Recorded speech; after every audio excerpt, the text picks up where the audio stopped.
But what really led you to that hotel room?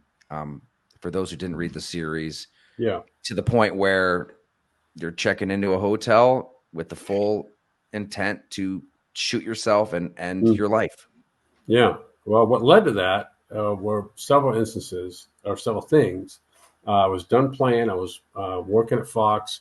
Had kind of coached both of my sons through their youth football years.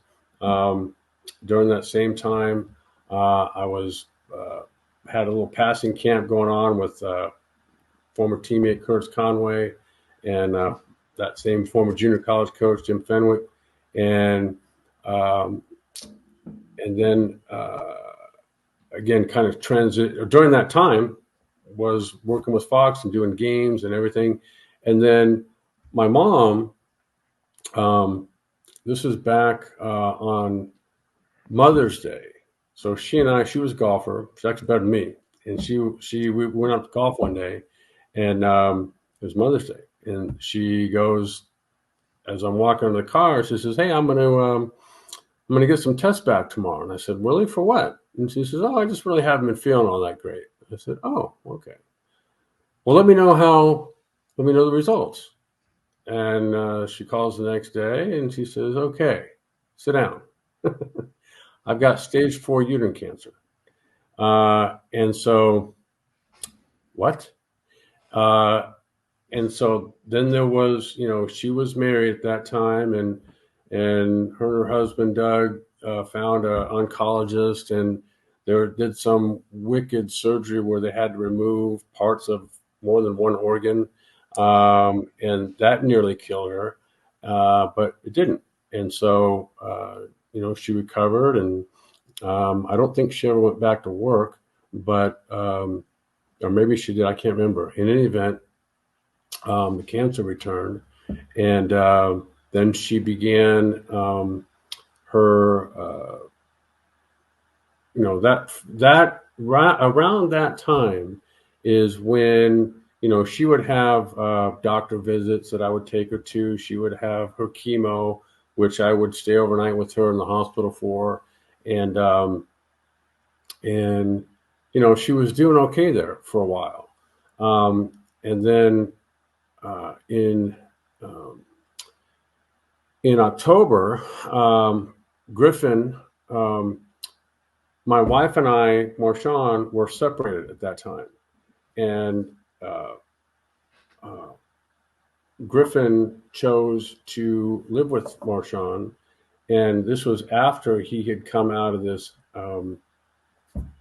outpatient program at Visions, where he would live at home, and then pretty much be gone all day at meetings. And eventually, there was sort of this individualized school that he would go to that started giving him some belief in himself again. And then, but I could see he kind of had his eyes on the finish line, so to speak, and which he was done about, I don't know, February, March of that year in 2011. And then October 30th, I get a phone call from the sheriff's department, uh, but it was in the morning and wouldn't tell me what's going on. So I walk up these steps at the local sheriff's department, and before I even could get in the door, the officer walked outside and said, "Your son didn't make it through the night." And I said, "What?" And I said, "Yeah, he passed away." And so we literally drove to that house that it happened to occur in. Um, and, it's just tough. And then around about 8 months later, in July, my mom eventually passed away. And she had home hospice for about 2 or 3 days. And I remember the doc, she was at West Hills Hospital.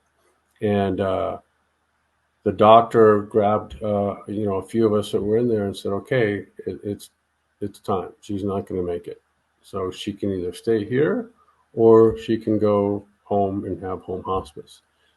So we all go back into her room, And the doctor basically tells her, you know, those little triangle bars that hang down over the head of the bed. As the doctor is telling her this, she starts doing these, you know, pull-ups. She goes, I feel good.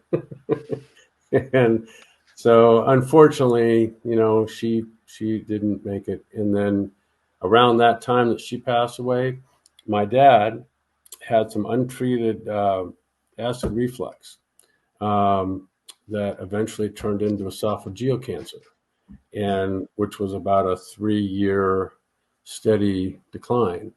And there was, for him, no getting out of that. And so it's just kind of a, you know, the feeling I had at that time was that all the significant people in my life were going that way, and there was really no one left coming this way. And that's not a ship that turns around easily. And so, you know, that led me to, of all places, the Good Night Inn. Dylan wasn't living with me either, and he was living with Marshawn. And you know, unfortunately, this gave me too much time on my own hands to contemplate and then fully go execute and exit. So I didn't want Dylan walking into my house um, with that scene.